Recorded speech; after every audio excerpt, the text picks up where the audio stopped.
everybody. Welcome back to another episode of Talk with Coach, the podcast where we deep dive into the realm of sales, leadership, and personal growth. I'm your host, Becca Goldsberry, elite sales and leadership coach representing Southwestern Consulting. So today we're going to embark on another insightful journey with you, whether you're a seasoned professional aiming to sharpen your skills or an aspiring, hungry leader for knowledge. This podcast is your compass to success. So join me as we explore the strategies, tactics, and mindset shifts necessary to thrive in the competitive landscape of business, sales, and leadership. Get ready to unlock your potential, seize opportunities, and conquer challenges like never before. Welcome back to Talk with Coach.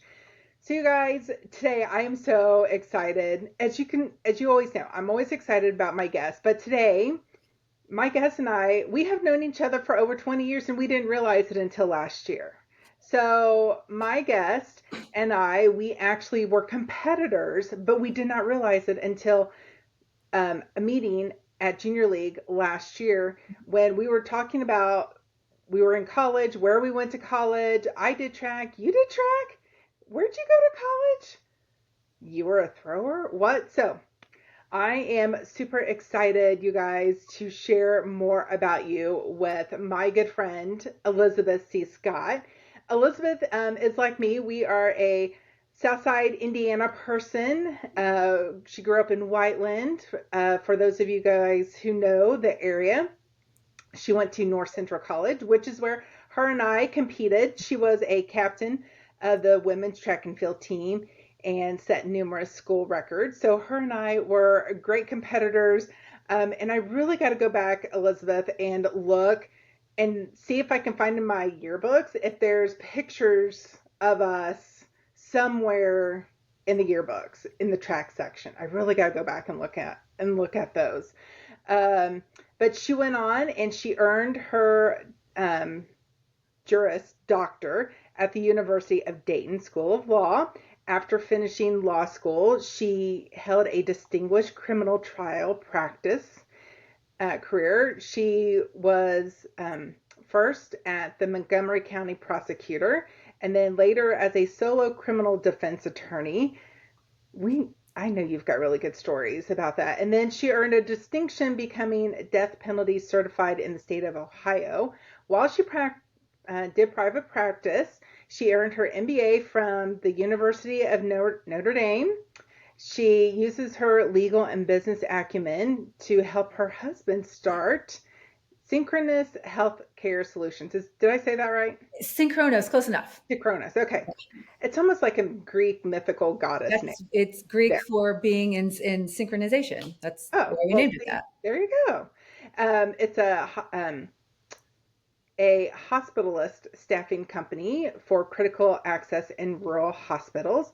She is currently employed as a senior plan solution consultant at One America Financial Services as well.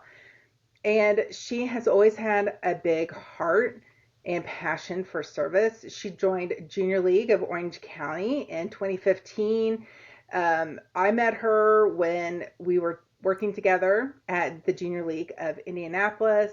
And while her illustrious tenure at JLI, her focus was starting in the executive leadership team, and she really used her business mindset to advance the league into our next phases. She was focused on putting members in the community first while streamlining processes and procedures, while cutting costs, which we did, and it was amazing. She also served as the treasurer for our Cold Springs board. So in her free time, though, and let me tell you, she is busy all the time. In her free time, she enjoys spending time with her husband, Dr. Desmond Waugh. And there are two cats, Linus and is it Schroeder? It's Schroeder, yeah, from Peanuts. They live in Carmel here on the north side, and she loves supporting her Fighting Irish. Now, let me tell you, I have heard some good matches about, Notre Dame versus every other university around the country. And she's a big fan of the Tottenham Hotspurs. She loves to travel, and you will hear her listen to BTS, her favorite band. How did you get stuck on BTS, by the way? How did you ever get stuck with BTS? Very random story. So living in Southern California, I hear the song on the radio and I was like, well, that song's kind of fun. I kind of like it. And so I asked my husband, who somehow for a man sort of is in the zeitgeist, like he kind of knows the deal. So I was like, who are these humans? And he's like, oh, it's BTS. They're K-pop. And I was like, they're what? They're who? So I'm like, okay, let me just go find who these humans are. So the YouTube has it all, right? So I find the video and I'm watching the video with him and I'm like, huh, well, who's that one? Well, what's his name? Well, what does he do? And then the rabbit hole began. And then I started really looking into them. And the thing I love most about BTS is they take this attitude of love yourself for where you are, especially very challenging with Asian culture. Asian culture is always very focused on achieving and being better and competing and moving on. And they sort of do that. You are okay being who you are. Like, don't really compete against yourself. Don't compete against others, sort of thing. So really, the message resonated with me, and they're fabulous dancers, which is also something I very much enjoy watching. So, Well, didn't you go across the pond last spring to go watch them in concert? I saw them in Las Vegas. Okay. I did go to Korea in the fall. They're all well. At the time, all seven were in the South Korean military. So Korea still has compulsory military service for men. Mm. So they all had to enlist. Currently, one is out, six are still in. So we did kind of a little BTS tour, ate a lot of food, loved the country. The minute they're all out, which will be June of 2025, I will be signing up for wherever they're going in the world tour because we know the world Okay. tour is coming and I will be there. I was going to say, how many years have they been off tour now? So they went in, the first one went in 18 months ago. So what is that, 23? Like, Yeah. yeah. Because they kind of tried to space it out. So we'd always have one of them sort of thing. So we'd always have one of He them. was one of them. He just That, carried the torch, the Olympic torch in Paris. Jin, Kim Sok oh, Jin. He is the oldest. He okay. is the hung, as we call them. That's the oldest male Korean. And he just ran the torch to the Louvre. I forget where he started, but yeah, first K-pop artist to ever do it. That is pretty cool. And when I think of K-pop, you know what I think of? Gangnam Style by Psy. Well, no, that would be second. The movie Trolls, Oh the yeah, rock and roll movie yeah, one. Yeah, and the funny part is I just literally watched that, and they have a K-pop group, yeah. Trolls. And so that's when I think of K-pop. That's what I think of. Isn't that hysterical? It's, I mean, not wrong. Their BTS song "Butter" is in the new Inside Out movie, the one with the emotion people. I think Yes. it's in that one. Yeah, it's in Okay. a new movie. Or maybe no, I'm lying. It's Minions. It was Minions There you go. in the new Minions movie. I love it. So let me ask you this. What made you to decide to go into law school? What made you go that route, especially criminal, like defense Yeah. criminal? Yeah. So I was raised to you are blessed with certain gifts, and some people aren't blessed as you are.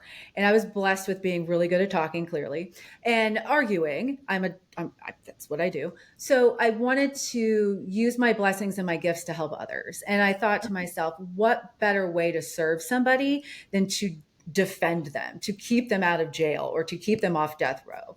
That is using the gifts and the skills that I have been given in my life to serve. I was always raised with sort of a servant's heart and a servant's mindset in life. So that is why law school went to the prosecutor's office, because initially, I will tell you, I thought my service was protecting those. I actually had considered even going to the FBI Academy and like protecting those who couldn't protect themselves, the weak and the vulnerable populations. So Right. children, like things like that really resonated. And then when I got in and kind of learned the system, I'm like, huh, the people who actually need protected are sitting in the other side of the room. So that's why I ended up, quote unquote, switching sides. What is your most memorable, and you don't have to use names, but like most memorable story practicing? Oh, I mean, there's a lot. Okay. I did have a Perry Mason moment. They always say, like, no, you'll never have that moment in court where you get the witness to the Jack Nicholson, the you can't handle the truth. I Yeah. did. You did? I was defending the case. It was a felonious assault. My client was accused of hitting a woman in the head with a roller skate and bludgeoning her so badly she had orbital fractures. And the only eyewitness to the crime was her 4-year-old grandchild. And I was very delicate with it. As a 4-year-old on the witness stand, and very nice and very like we had a nice little talk about baseball. He's a big baseball fan, and I got him to admit his dad told him to say that it was my client that did it, because the dad was the son of the victim, and the dad didn't like my client, and wanted my client locked up. Wow. So I had the moment. I had that.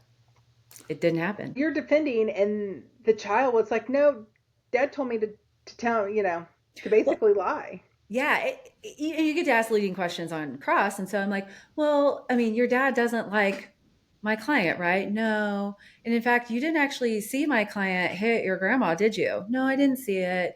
And your dad actually said to tell the police that my client hit your grandma, right? Yeah, that's what my dad said to do. That is a total Jack Nicholson, Tom Yeah. Cruise. Only once in my career did that ever happen. But yeah, it happened. That's awesome. Well, see, and now how you've switched over to One America, how different. Like, come on, like completely different worlds there. Yeah. So I always laugh. I say trial work's a young man's game. It's exhausting. It is, especially criminal trial work. Yeah. It is challenging. It's exhausting. It's rewarding in that servant aspect of you're helping people. It becomes, depending on your clientele, difficult to pay back student loans at times because you, again, if you're like me, fine, you can't pay me. We'll just keep this going and I will help you. And so I just was kind of looking out of trying to get out of the 60 to 80 hour a week kind of work life. I was in private practice and I knew some financial planners who were trying to put in retirement plans with business owners. And they said they needed an attorney to draft documents and that it was super easy and they'd love to make, kind of work this partnership. And that is how I ended up working in retirement planning. I love it. That's The fun. running joke is I can defend all of the people at One America if they ever commit a crime. Like I'm kind of a dual threat this way. So, You are really, you are kind of like some of them. Yeah, you really mm, could. yeah. So tell me, all right, so how did your amazing husband decide to start his company? Where did that come from? Because you're partners, right? Yep, we're partners, and we have a third partner. He is my best friend from business school, and he's our comptroller because he's the numbers guy. Because I always say, if I were good at numbers, I would have gone to medical school. I went to law school instead. So again, bit of a servant's heart. He really fell in love with the practice of rural and critical access medicine. As we all know, the access to healthcare for rural folks is very limited and becoming even more and more limited as hospitals close down. The like OBGYN desert, especially in southern Indiana, it can be a 2-hour drive for a woman to get to an OB. So it's something we don't talk about a lot, and it's something that he became very passionate about. So he'd been working in this space for another company and saw sort of I have 2 cats, I can say this, a better way to skin the cat. Because these hospitals, they're shuttering doors because they can't afford to stay open. And these outside big conglomerate hospitalist companies are gouging them for staffing models. Like they pay basically they're substitute teachers for lack of a better description, and they Yeah. pay premium price for this. So he looked at it and said, well, what we could do is cut back on that stipend cost and then split billing. So this will incentivize physicians to work harder, work smarter, and bill better. And so physicians will make more money because they're actually earning their billing. But then the hospital splits it with us so they can start to recoup some of that cost that they're outlaying on us for our daily stipend cost. So it's sort of that rising tide lifts all ships, both benefit. And that's where Synchronos came from, that working in synchrony together to help both parties. Doctors will make more money. Hospitals will actually be able to afford to stay open. Well, that's pretty cool. Yeah. And Pretty ingenious. he's a smart one. He married me. Well, so it's funny that you mentioned Southern Indiana. So I did a training for rural med and that was in May, and it's a conglomerate or a group of rural hospitals in Nebraska, and they Mm-hmm. created a co-op, right, to help support each other, training, all of these things. And I realized Indiana does not have none of that. There's No, a lot of states that don't have any support for these rural hospitals, they really. don't.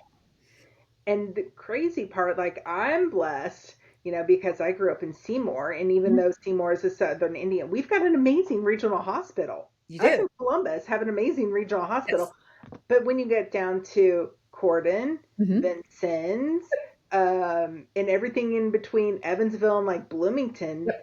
Nothing. or anything between like Batesville to Cincinnati, there is nothing. So And there's it's so many states like that. funny you say that. The first contract we have is at Margaret Mary Hospital in Batesville, Indiana. How did I know? Yeah. So, Totally. and that facility is fabulous, and they are so good in their community. And that's the other thing is like he loves being able to help these facilities serve their community because they really are beacons in their community. Because without them, like, I mean, oh, it's like the OBGYN desert is just a huge, huge thing for me. I mean, there's nothing. I mean, how, you know, Yeah. how can women get support and care and everything they need without running to Louisville, Indianapolis, or Chicago, maybe And then Fort you Wayne? have to worry about health insurance. Are you in or out of network, right? The minute you leave the state, is my health insurance going to cover this? If I'm on Medicare or Medicaid, am I going to get coverage when I go to Christ in Cincinnati? Will that work? I don't know. And then, like Indiana specifically has, I think, the fourth highest rate of mother infant mortality in the country, which is What? shocking to me. Absolutely shocking. That is shocking. Hmm. I had no clue. Yeah. And Did he's a hospitalist and I'm on my OBGYN train. But yes, it's just appalling when you hear these numbers. Yeah. Why is that, you think? Well, from what I've been told, and I'm no expert, it's a kind of a hodgepodge of things. So, especially women of color are uncomfortable in going to OBGYNs, especially sort of like cultural issues, as well as then the stereotype of how women of color have been treated historically in the medical system. They're typically treated as histrionic, overreacting, all of these things. So they don't seek care anymore. They've maybe had a bad experience, and so they just don't seek it. And then again, with legislating, depending on where you fall now, women are having potentially being forced to carry pregnancies that they may not have had to have carried because of health concerns previously. So that's another reason women are struggling in pregnancy. So yeah, it's a crazy. And then rural Indiana, another thing, like it's 2.5 hours to get to an OB. We have enough gas for the tractor. I can't get to the doctor. So I'm Right. gonna like hang out here and hope for the best.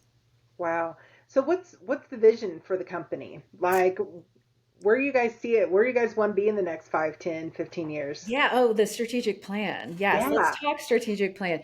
It Right. has been a slow burn, and that has been very intentional for us because I think for us, our differentiating factor is our quality of care that we provide. Okay. So our pool of physicians that we can pull from are a little smaller than most. In some critical access and rural hospitals will tell you, we just need somebody with a pulse and a license. Like a patient attention and family attention is not priority for us.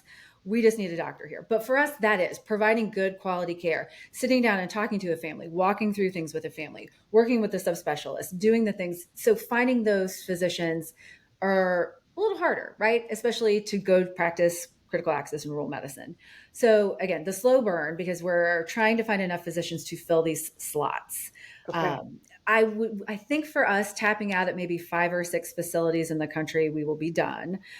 There is no way we would ever do VC money because I have a big take a lot to convince me because once you get in my little humble opinion, once you get VC money in, you start to lose control because they're starting to now layer on metrics that they want to see for success. And those metrics may not align with your North Star. Again, our North Star is providing high quality care to critical access in rural hospitals. That might not be the same. So as long as the visions align, great, but they don't always align. Okay. What is the biggest hurdle that you guys have faced starting and becoming entrepreneurs, CEOs, partners? What's the biggest challenge? Again, there's the layers, right? So, and I think most business people most entrepreneurs are they're adrenaline junkies. They want to run out 1,000 miles an hour and do the thing right now, and we'll build it as we fly it. We'll figure it out. I got the answer. We're just going to do it. We're not going to write our strategic plan. We're not going to incorporate. We're not going to get our LLC. We're not going to get. We're not going to do any of that. We'll figure that out because I got my idea and I want to do it. So that stop. It's a brilliant idea. I love it, but let's flesh it out. Let's figure out does it actually work? And I mean, it took us close to 2 years and different iterations of partners who we wanted to partner with to make this work because of the vision. Okay. Because you heard me talk in Junior League about the North Star. If everyone is not rowing in that same direction, moving in the same path, you're going to slow down and you're going to get stopped, or you're just going to get pulled in 13 different directions and you're not going to keep moving. So that intentionality, that actually going through the list of, okay, we've now done our LLC in the state of Indiana. Now let's do our bylaws. Now let's sit down and write a strategic plan. At Notre Dame, we do resource-based analysis where we talk about, again, this differentiating feature. Let's talk about why we're different from other companies and what really stands us out and who we want to be. So having those intentional conversations that, as you know, are challenging because people love tactics. People want to talk about tangible numbers. They want to say, well, this is, and people don't, they get really uncomfortable when you get in the hypotheticals, when you get up in the 100,000 foot levels. They do. So making people have those conversations can be difficult. Well, I was going to say they get uncomfortable when we talk about emotions or we pull an emotional tug. It kind of freaks people out sometimes. Yes. Well, people talk about separating business and emotions. And to me, I think that's a flaw. I think that's an absolute foul. Most people, especially entrepreneurs, are in love with what they've done. It's their baby. So you can't separate that out. Never. Like we always tell people, people buy and work with you based on emotion. They'll back it up with the logic. It's the Simon Sinek. People don't buy what you sell. They buy who you are. Right? It's like again, I think Simon was talking about the example of Apple. Do you remember when the iPod came out? Yeah. Okay.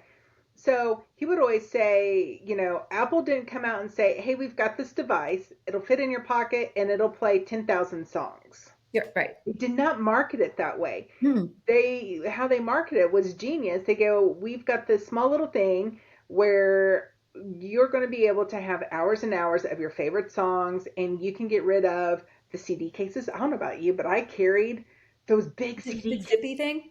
Yes, those big zippy things. I think I had like 3 in my car with like 200 plus CDs or something crazy, right? Yes. So it's how do you tug, right? And bring them along your journey with you.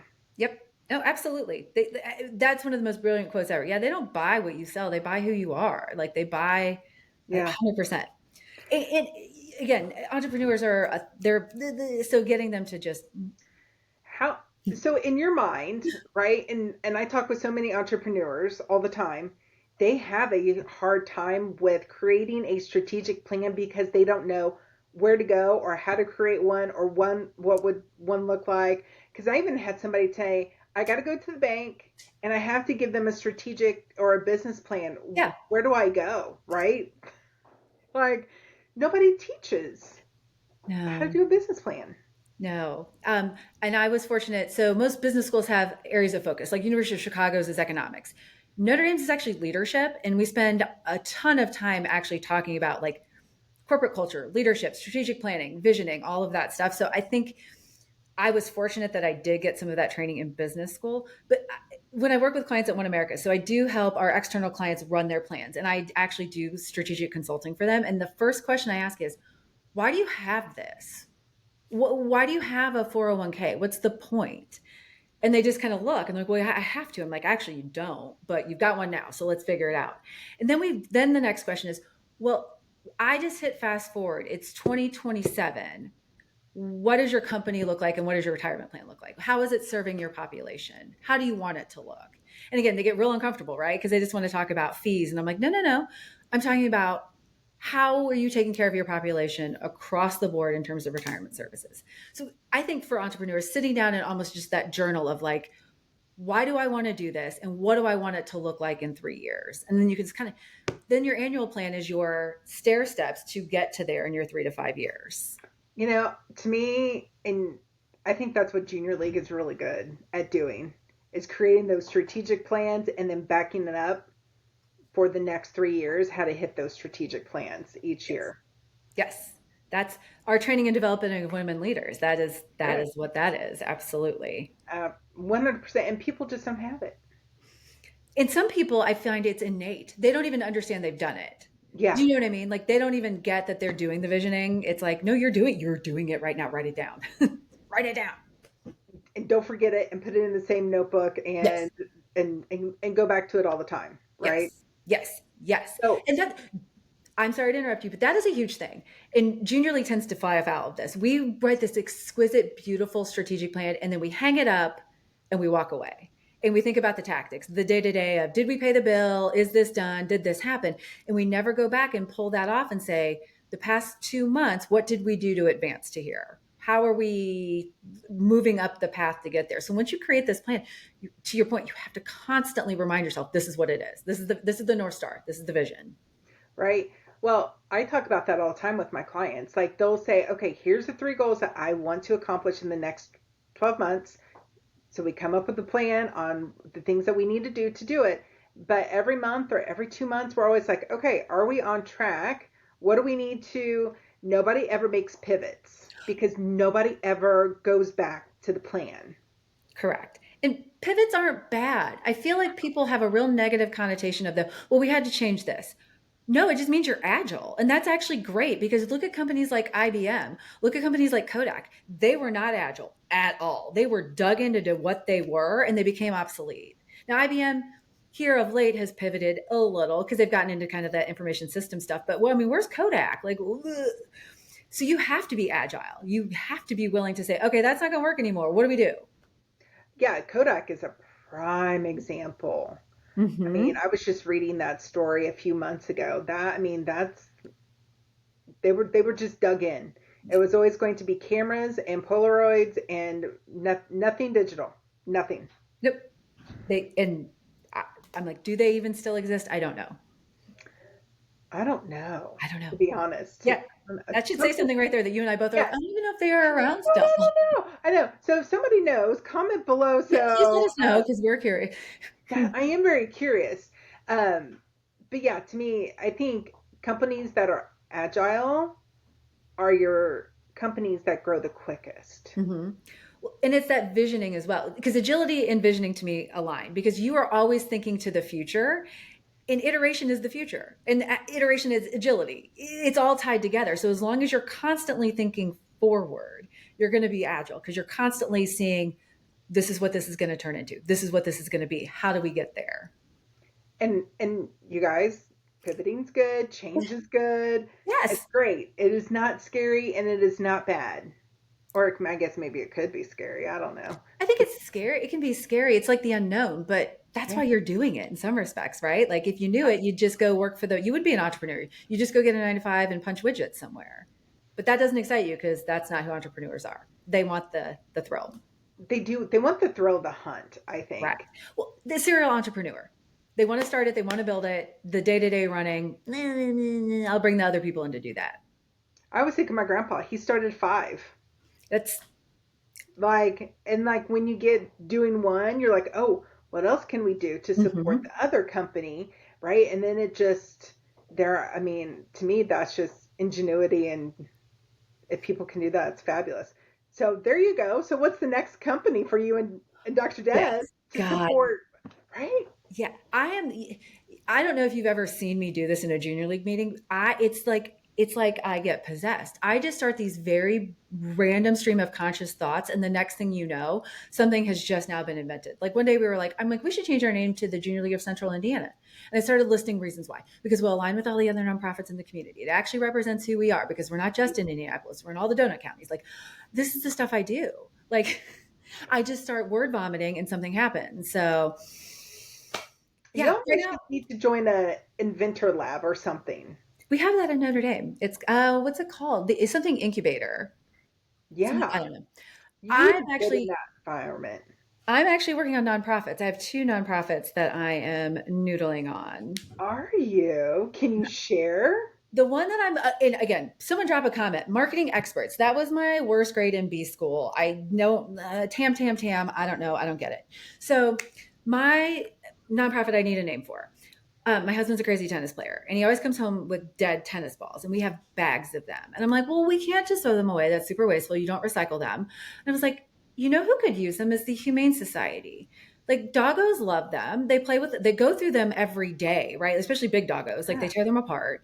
So I'm going to start collecting tennis balls from all the tennis clubs in Indianapolis and take them to various shelters and like foster families and people who have dogs. And then if we even have leftovers, maybe take them to like assisted living centers or physical therapy centers because people have to put them on walkers and stuff.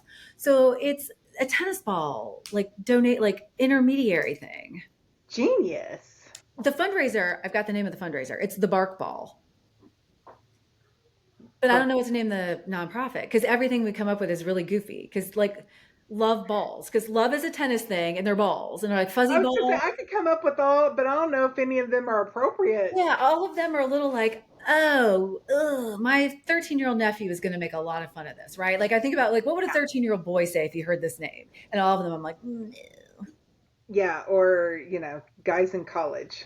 Yeah, yes, Yeah, correct. yeah. So I'm still workshopping a name.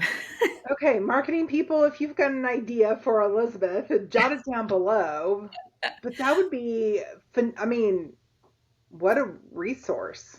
Well, it's super easy. And all the tennis clubs are like, yes, we just literally throw these things away. We do nothing with them. And we have millions of them. And we're recycling. And then we could get high schools involved because they all have tennis teams and like it just could go international worldwide. It could. Mm, You just need a that's name. awesome. Need a So that's name. my one big one that I've been passionate about I for a while. like it. And that's an easy one to kind of start, really. There's no cost. There's no like, I mean, whatever, you know what I mean? It's Just just your time. driving around my little car. Yeah, yeah. That's, That's yeah. awesome. I So love it. iterating nonprofits right now is where I'm at. Mm. See, you're off changing the world in so many different directions, my friend. I hope so. That's the plan. Yeah. That's all I've ever wanted to do. I was gonna say, what's the legacy that you want to leave? I might cry thinking about this. Like Okay. you want to have that person at one point that thinks back and says, "But for her, I wouldn't be here." In a good way, right? Like, Yeah. but for her not believing in me, helping me, talking to me, supporting me, whatever, I wouldn't be having the success that I have, and whatever that success looks like for them. Mm. My dad was a high school football coach, and when he died, all of these kids, I call them kids, they're adults now, showed up and talked about the impact he had on them. And these were people that I didn't even remember until they introduced themselves. I'm like, oh, yeah, I do remember you.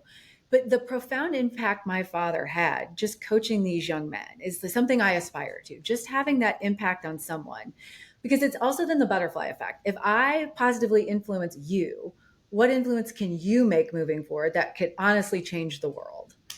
So that's the hope and that's the mission in life. I love it. I think that's why we're such good friends Yeah. because we have the same philosophy. Yeah. If we can just make an impact with one person, it's a dominoes effect. It'll be that ripple effect. Well, you'll affect thousands by the time you're done. Yeah. It's the smile. When you smile at somebody in public, isn't it funny how like you can feel the room, like the room changes because then somebody else smiles at somebody and it just becomes a thing. Energy changes. Yes. Have you ever read the book Energy Bus? Do I read books, Becca? Do I have time for that? No. Do you listen to books? I don't. I will tell you the last book I read for people who are into historical fiction, it's called The Women. It is about female nurses in the Vietnam War. Fabulous. Ooh, The Junior League gets a shout out. really? We didn't know. It's all the past presidents I was friends with. We are like in a book club now. And that was our first pick. And it's like sobbing, called my mother because she grew up during that era and was like, I can't believe all of this stuff. Yeah. That's Very amazing. good book. Speaking of Junior League, I was working on the presentation for new members, and they had the slides of some of our members of the past. I didn't know Barbara Bush. Yeah, oh yeah. Sandra Day O'Connor, Barbara Bush, Nancy Reagan. Did I say Sandra Day O'Connor yet? Yeah, Yep. her. Who else?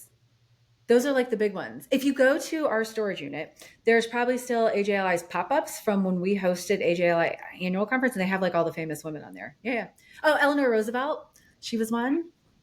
Yeah, See, ladies, if you are not involved in a junior league, go to your nearest junior league chapter. run, don't walk. Run ASAP. It's Again, I phenomenal. will give shameless plugging. I learned how to run a meeting. And that sounds funny to say, everybody knows how to run a meeting. No, you don't. You don't know how to tactfully shut somebody up when they need to shut up. You don't know how to get people moving in the same direction who might not want to be moving in the same direction. You learn all of these skills in a place that you can't get fired if you screw it up because you're a volunteer. That's a good part. And you get phenomenal training. You Oh, get yeah. amazing volunteer outreach for the community with some fabulous charities in town. Yes. And you create lasting friendships all the time. It's the network of women. Like, so as you said in my little bio, I joined in Orange County, California because I didn't know a soul out there. And my work is very male dominated. And I was like, I need some girls. Like I need some homegirls. And that's why I joined. And I'm still friends with women in that league. And I've been out there since 2016. So 17. So I'm friends with 18 different presidents, past presidents throughout the country. We were literally just on our book club call last night, all the way from Boston to California. That's fantastic. Yeah. And we've got like one's going through a divorce. Two of us are lawyers. We're like, call us. We will come to court with you. We will go to your attorney's meetings with you. Like, this is what women in the junior league do. I love that. It's amazing. Well, I was going to say our mission's just phenomenal, anyways. Yes. And I say we're the volunteer ninjas. And this is what we were talking about this on our call last night, that women, sorry for the men listening, women who do this, do things, just do it and they don't toot their own horn. They put their head down and they get all of these amazing things done and they go home and they never raise their hand and be like, by the way, did you see what we just did? It was fantastic. I know. So shameless plug then. So I need to pick your brain someday about keynote speakers and stuff for Women's Leadership Conference in March too. Yeah, we can definitely connect offline. I've got some really good connections I can probably make for you too. I know. I'm just thinking about all the different things and all the different ways that every junior league around the country helps their community, and people don't even know. Like, people in Indianapolis don't realize if it wasn't without junior league, Riley's Children's Hospital may not be where they are at the moment. Correct. Like, it's pretty darn amazing. So correct. Yeah. Well, like I say, just the training and development alone, just that it has made me, my boss at work has even said to me, like, for One America is very kind of old culture, meaning like you start at One America straight out of high school and you don't leave, like, because it's a very paternalistic company. I love working there because they take care of us. Like, it's a great place to be. And he was like, the way you could kind of infiltrate this old kind of club and just kind of take over. And I'm like, it's a junior league. And they taught me how to do it. It's just having been in the junior league. It is. I love it. Yeah. So what is the next? I know you love to travel. Yep.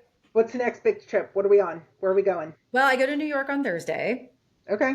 College best friend and I from North Central. She lives in Aurora. She's from Lockport, Illinois. Okay. We are doing a girls' trip to New York. We've got some Peloton in-studio workouts. Rad and Hannah, we're coming for you. And then end of August, we are going to London so I can see the Tottenham Hotspurs play. I've never seen them play in person.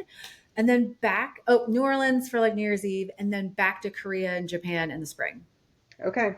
So do you guys have family in Korea and Japan? No, my in-laws are in Malaysia. My husband is originally from Malaysia. He immigrated. Okay. This would be a fabulous story for him to talk about, like immigrating to the U.S. when he was 19 years old to go to college and medical school. Yeah, born and raised in Malaysia. Wow. Mm-hmm.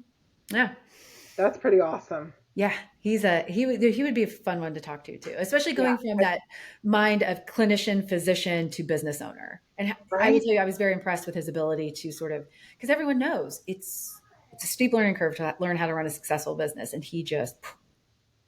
And going from being a doctor to doing that, that is a different mindset shift. 100%. Yeah. Yeah, I love it. So, all right. So I always love ending on this question. Okay. What is the funniest story you can share with us about you growing up, girl? You know, there's a million of them, right? Like, shockingly enough, I am a very strong-willed human. My mother always said, my goal with you is like a horse. It's not to break your spirit. It's just to get you to understand there are certain rules you have to play within. So the one, like, probably cleanest one I can tell, I was in kindergarten and I had these little barrettes that I would wear in my hair, and they had little ladybugs on them, and they said, don't bug me. And then my teacher would come over and I would literally just like point at my barrettes and be like, I don't want to talk to you. Like, don't bug me. In kindergarten. It's hysterical. So that starts kindergarten here in a couple weeks, right? Yes. Are we excited? And we are so excited. We've got the backpack, the new backpack?